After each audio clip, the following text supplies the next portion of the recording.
Thank you so much for making the time, Ms. Philip. How are you? I'm fine, thank you.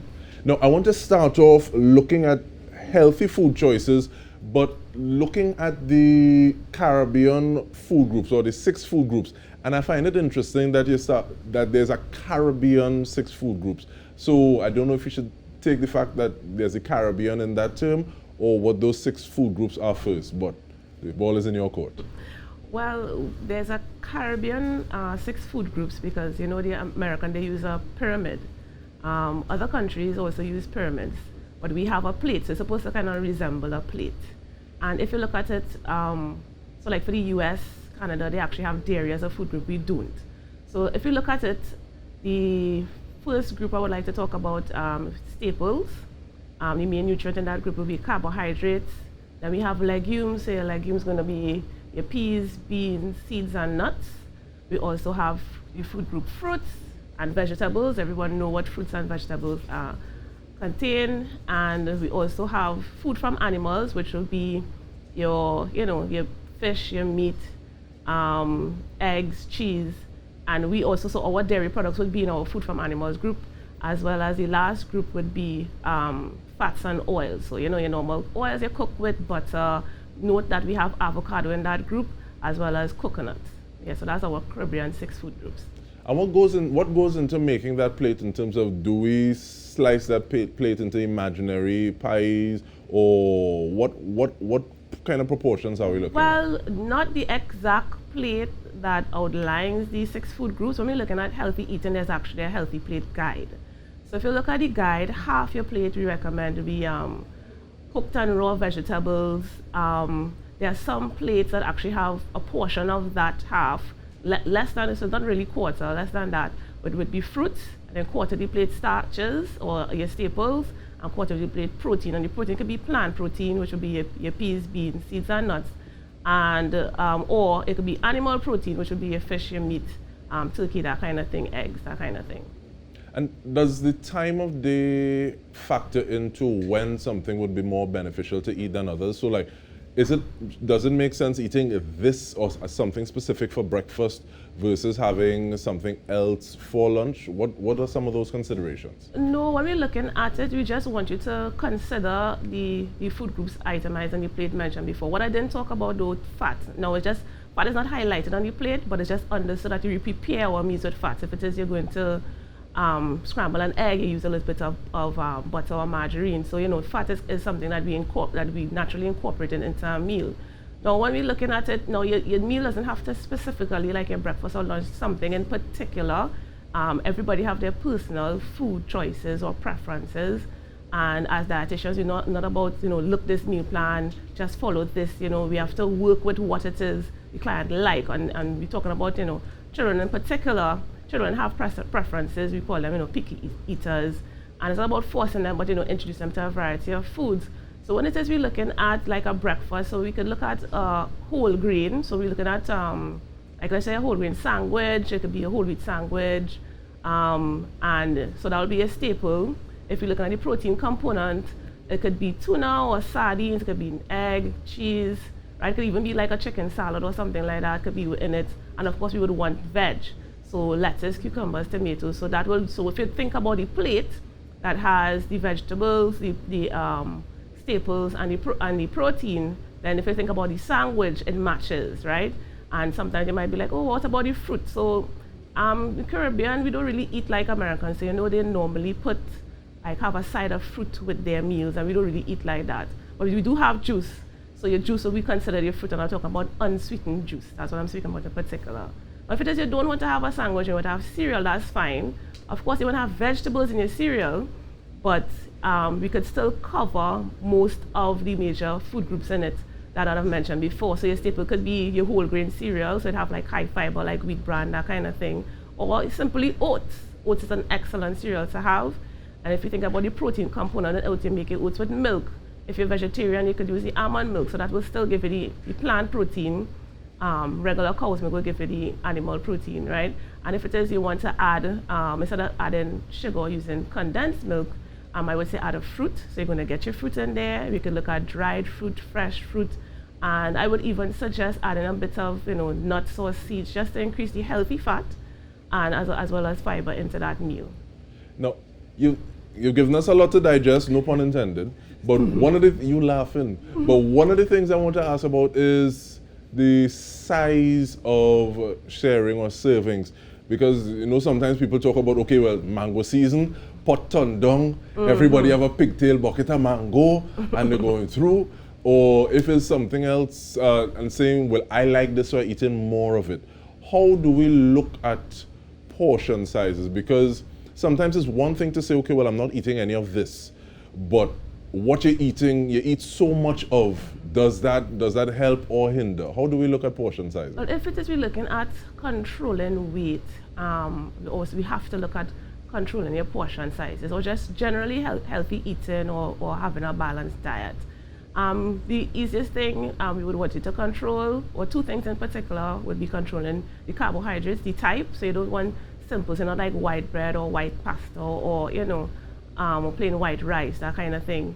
We're looking at increasing the fiber content. So even, let's just say you don't like brown rice, or you don't like the whole grain pasta and you want to have it. I'm not saying no, but you can increase the fiber content by adding vegetables in it, right? That kind of thing. The other thing to control would be your fats. So we're looking at deep fried food. So we're really looking at preparation. So you would bake, you will grill instead, to control the fat. Now when we're talking about portions, it's really an individual thing. And so I would urge everyone to get in contact with a registered dietitian, because it's really based on you and the amount of calories you require for yourself individually. So I can't tell you, well, 2 portions of carbs for you for breakfast, or I can't tell the nation, I can't speak generally to the population. It's really an individual thing, and hence why we use the plate as a guide. So you have an idea, so note that the plate, half the plate is vegetables, so you know that less carb, more vegetables, but they are rough estimates. We usually use the palm of we usually use the hand. So we say like this is really your thumb, really give you an idea of how much fat. So just be like, maybe like a teaspoon, maybe at most tablespoons when you're preparing meals. The palm would be like your protein, a closed fist would be like your carbohydrates. When we're looking at vegetables, the both hands. So still what you're looking at what you're going to have most of would be your vegetables. I like that, but I'm looking at my hands and I might feel a little greedy from in front. But then we have to remember that you're bigger. So, again, it boils down to individuals. So somebody who's smaller, they would naturally require less calories than somebody who is bigger. And you keep on talking about vegetables. Some people say vegetables, ew. But at the same time, you're saying the biggest thing on your plate should be vegetables. Yeah. Now, my dad, little old school, the way that we grew up, it was you will sit there, and when you finish, you will move. So you're eating your vegetables like that. But in terms of presentation, making some of these things appealing, even sometimes hiding the vegetables inside the food that you're doing. What are some of those tactics, especially if you're thinking about school, the fact that school has restarted, even though we may be doing it from home? What are some of those things we can do to make vegetables a little more integrated into a child's diet? I know nowadays children are different, so if it is I didn't want something, I will end up being hungry. My mother didn't play at all.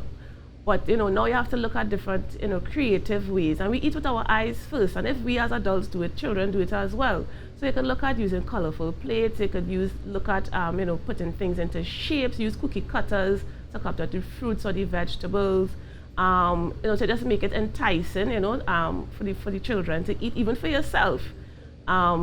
Also, you could basically hide vegetables in food. So you could let's just say you're doing pasta with mincemeat.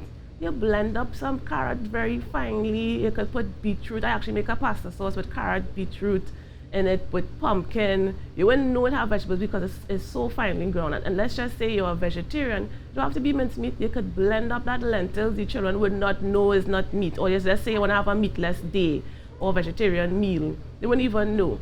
You can make your own burger patties. It could either be chicken. You could even use tuna, beef, or you could use same lentils, chickpeas, or chana, and you could put the vegetables in it.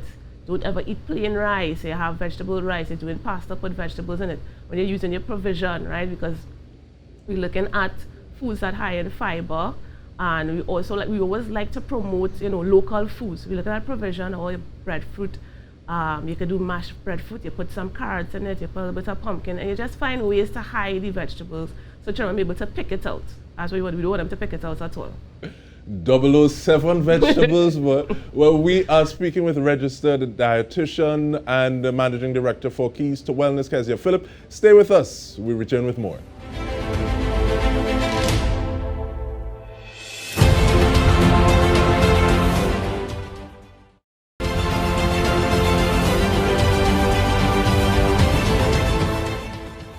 Welcome back. We are speaking with Kezia Philip about meal prep, food, getting ready for school, how it is you're packing, hiding those vegetables. I'm taking some notes. No, there's something that you suggested as a bonus tip, Kezia, but I think we should put it front and center in the conversation, in the sense that eating healthy is not just for children.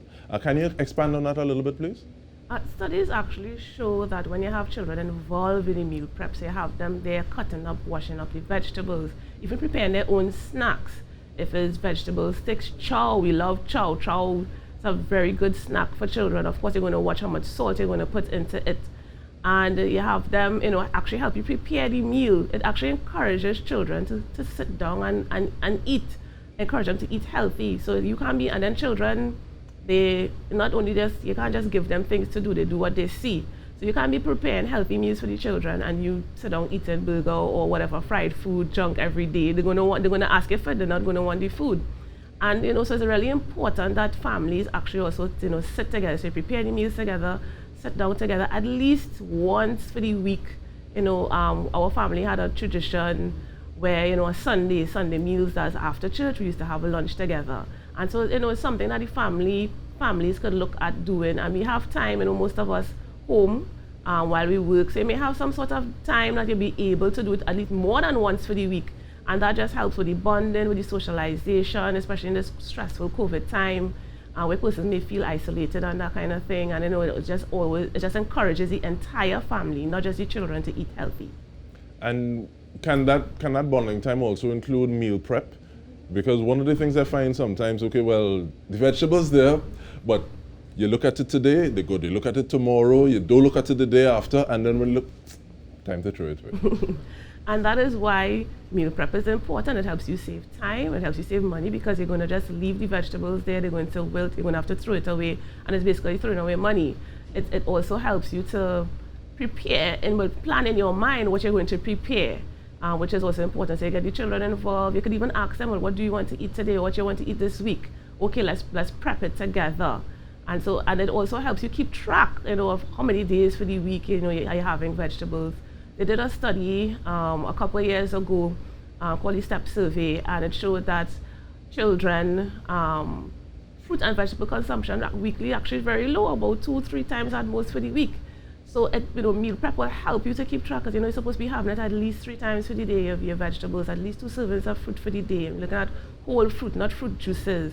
So, all those things, is important, and everything comes together for a healthy lifestyle.